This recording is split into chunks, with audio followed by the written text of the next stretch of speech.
আসসালামু আলাইকুম। স্বাগতম জানাচ্ছি আমাদের চ্যানেলে। আজকের ভিডিওটি অন্য সব গল্পের চেয়ে একদমই আলাদা।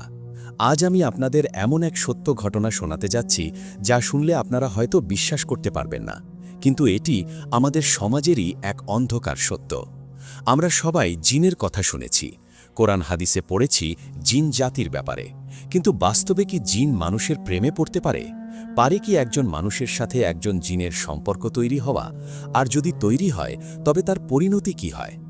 আজকের এই ভিডিওতে আমি আপনাদের এমন এক রোমহর্ষক অভিজ্ঞতার কথা বলবো যা এক যুবকের জীবনকে ওলটপালট করে দিয়েছিল। ঘটনার নায়কের নাম আমরা গোপন রাখব, তাকে আমরা ডাকব সিয়াম নামে।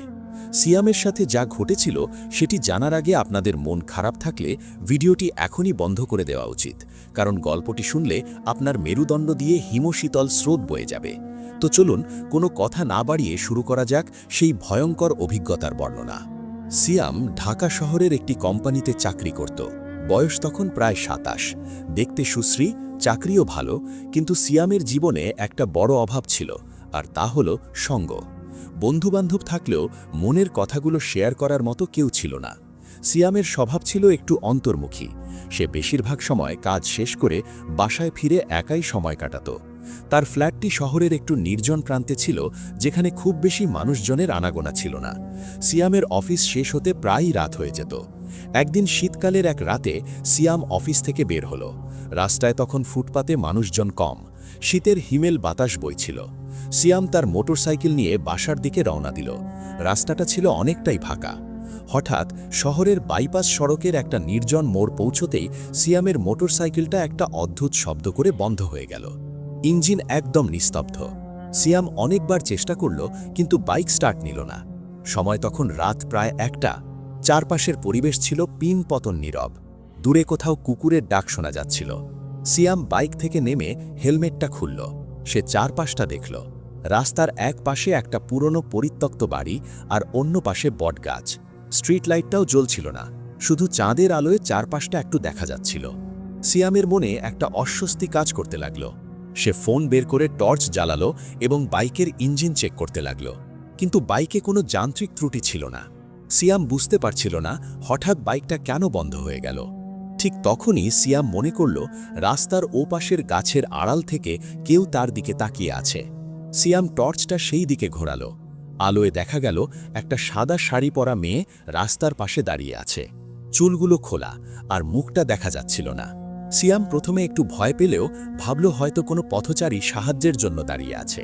সিয়াম সাহস সঞ্চার করে জিজ্ঞেস করল, কে ওখানে? আপনার কি কোনো সমস্যা হয়েছে? কোনো উত্তর নেই। মেয়েটি না চড়ে। সিয়াম আবার ডাকল, হ্যালো, আমি কি আপনাকে কোনোভাবে সাহায্য করতে পারি? তখন মেয়েটি ধীর পায়ে সিয়ামের দিকে এগিয়ে আসতে লাগল। যতই সে কাছে আসছিল, সিয়ামের বুকের ধরফকিরই বাড়ছিল। মেয়েটির হাঁটার ভঙ্গি ছিল অদ্ভুত। মনে হচ্ছিল সে হাঁটছে না, বরং ভেসে আসছে।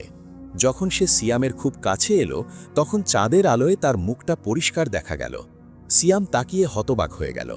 মেয়েটির রূপ এমন ছিল যে পৃথিবীর কোনো অভিনেত্রী বা মডেল তার সামনে দাঁড়াতে পারবে না। অবিনশ্বর সৌন্দর্য। চোখের দৃষ্টি ছিল গভীর এবং আকর্ষণীয়। সিয়াম যেন মুগ্ধের মতো তার দিকে তাকিয়ে রইল। মেয়েটি হাসল। সেই হাসিতে যেন হাজারো ফুলের সৌরভ ছড়িয়ে পড়ল। মেয়েটি বলল, আমার বাসায় যেতে দেরি হয়ে গেছে, আপনি কি আমাকে একটু লিফট দিতে পারবেন? সিয়াম তখনও স্বাভাবিক অবস্থায় ফিরতে পারেনি।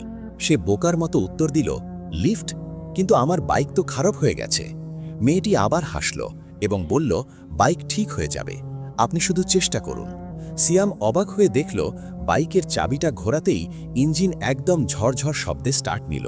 সিয়াম বিশ্বাস করতে পারছিল না। কিছুক্ষণ আগেও যে বাইক স্টার্ট নিচ্ছিল না, সেটা এখন একদম নতুনের মতো চলছে। সিয়াম মনে মনে ভাবল এটা হয়তো কোনো যান্ত্রিক ত্রুটি ছিল। সে মেয়েটির দিকে তাকালো এবং বলল, আপনি উঠুন। মেয়েটি বাইকের পেছনে বসল। সিয়াম জিজ্ঞেস করল, আপনার বাসা কোথায়? মেয়েটি একটা ঠিকানা বলল। সিয়াম অবাক হলো, কারণ সেই ঠিকানাটা ছিল শহরের একটা পুরনো এলাকায়, যেখানে এখন খুব কম মানুষই থাকে। বাইক চলতে লাগল। সিয়াম লক্ষ্য করল মেয়েটির শরীর থেকে একটা অদ্ভুত সুগন্ধি আসছে। এমন সুগন্ধি সে আগে কখনো পায়নি। পথিমধ্যে মেয়েটি খুব কম কথা বলছিল। সিয়াম কিছু প্রশ্ন করলে সে শুধু হাসত। কিন্তু সিয়ামের মনে হচ্ছিল বাতাসের গতিবেগ তাদের চেয়ে অনেক কম। মনে হচ্ছিল তারা বাতাসের চেয়েও দ্রুত যাচ্ছে, কিন্তু সিয়াম মেয়েটির সৌন্দর্যে এতটাই মগ্ন ছিল যে এই অস্বাভাবিকতাগুলো সে উপেক্ষা করছিল। গন্তব্যে পৌঁছানোর পর মেয়েটি বাইক থেকে নামল। নামার সময় সে সিয়ামের হাতটা একটু ধরল।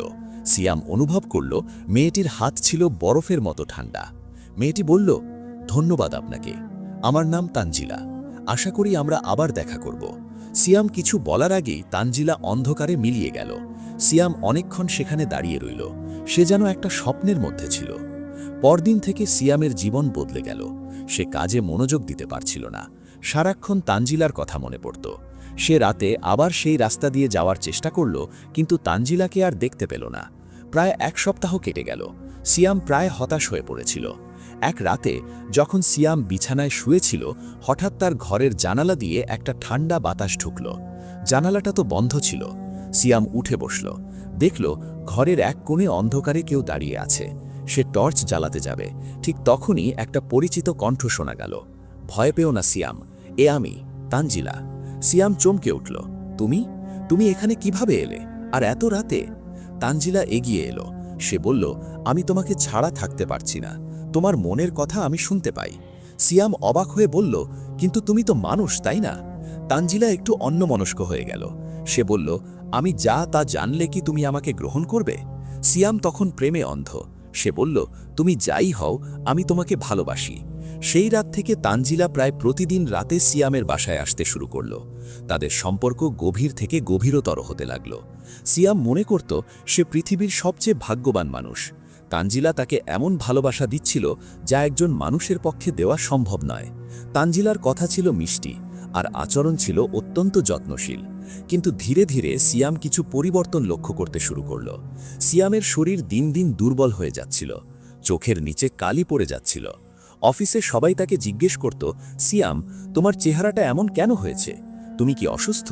সিয়াম এড়িয়ে যেত, কিন্তু সে লক্ষ্য করত তানজিলা যখন তার কাছে থাকে তখন সিয়ামের শরীর থেকে যেন শক্তি শুষে নেওয়া হয়, আর তানজিলার সৌন্দর্য দিন দিন আরও উজ্জ্বল হয়ে যাচ্ছিল। একদিন সিয়ামের এক বন্ধু, যে কিনা এইসব বিষয়ে একটু জানত, সে সিয়ামের অবস্থা দেখে বলল, সিয়াম, তোমার গায়ে একটা অদ্ভুত গন্ধ পাচ্ছি। মনে হচ্ছে কবরের মাটির গন্ধ। তুমি কি এমন কারো সংস্পর্শে এসেছ যে মানুষ নয়? সিয়াম প্রথমে রেগে গিয়েছিল। সে বলেছিল, তুই পাগল হয়ে গেছিস। তানজিলা একটা মেয়ে, সে আমাকে ভালোবাসে। বন্ধুটি বলল, জিনরাও ভালোবাসতে পারে সিয়াম, কিন্তু তাদের ভালোবাসার পরিণতি সুখকর হয় না। তুমি কি লক্ষ্য করেছ সে কখনো তোমার সামনে কোরআন তেলাওয়াত করতে পারে না, বা অজুর পানি দেখলে ভয় পায়? সিয়ামের মনে প্রথমবারের মতো সন্দেহের বীজ বপন হল। সে খেয়াল করে দেখল, সত্যি তানজিলা কখনো সকালের আলোতে তার সাথে থাকে না। সূর্য ওঠার আগেই সে চলে যায়। আর সিয়াম যখন নামাজ পড়তে যায়, তানজিলা অন্য ঘরে চলে যায় বা বাইরে দাঁড়িয়ে থাকে। এক রাতে সিয়াম ঠিক করল সে আজ সত্যটা জানবেই। তানজিলা যখন তার বিছানায় বসেছিল, সিয়াম হঠাৎ তার হাত থেকে একটা ছোট তাবিজ বা লকেট দেখতে পেল। সে জিজ্ঞেস করল, এটা কি? তানজিলা একটু ঘগড়ে গিয়ে বলল, এটা আমার মায়ের দেওয়া স্মৃতি। সিয়াম বলল, এটা খুলতে পারো, আমি দেখতে চাই। তানজিলা রাজি হল না। সিয়াম জোর করে সেটা ছিনিয়ে নিতে গেল। হঠাৎ তানজিলার চেহারা বদলে গেল। তার সেই সুন্দর মুখটা এক মুহূর্তের জন্য বিকৃত হয়ে গেল। চোখ দুটো লাল হয়ে উঠল। সে চিৎকার করে উঠল, ওটা ছুঁয়ো না। সিয়াম ভয়ে পিছিয়ে গেল। তানজিলা তখন আর মানুষের মতো ছিল না। সে বাতাসে ভেসে উঠল এবং ঘরটা তখন প্রচণ্ড ঠান্ডা হয়ে গেল। তানজিলা বলল, তুমি আমাকে সন্দেহ করলে? আমি তোমাকে কতটা ভালোবাসি তুমি তা জানো না? সিয়াম তখন কাঁপতে কাঁপতে বলল, তুমি আসলে কে? তুমি কি জিন? তানজিলা কিছুক্ষণ চুপ করে রইল। তারপর ধীর গলায় বলল, হ্যাঁ, আমি জিন। আমি একটি ইফরিতের বংশধর, কিন্তু তোমাকে আমি সত্যিই ভালোবেসে ফেলেছি। মানুষের আত্মা আমাদের খুব আকর্ষণ করে, আর তোমার আত্মাটা ছিল খুব পবিত্র।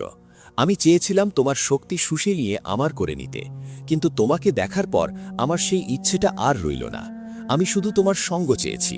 সিয়াম তখন বুঝতে পারল সে কত বড় বিপদের মুখে আছে। সে চিৎকার করে উঠল, তুমি চলে যাও, আমি তোমাকে আর দেখতে চাই না। তানজিলা কান্নাজর কণ্ঠে বলল, আমি চলে গেলে তুমি বাঁচবে না। আমার প্রেমের সাপে তুমি পুড়ে মরবে। সিয়াম তখন মনে পড়ল তার বন্ধুর কথা।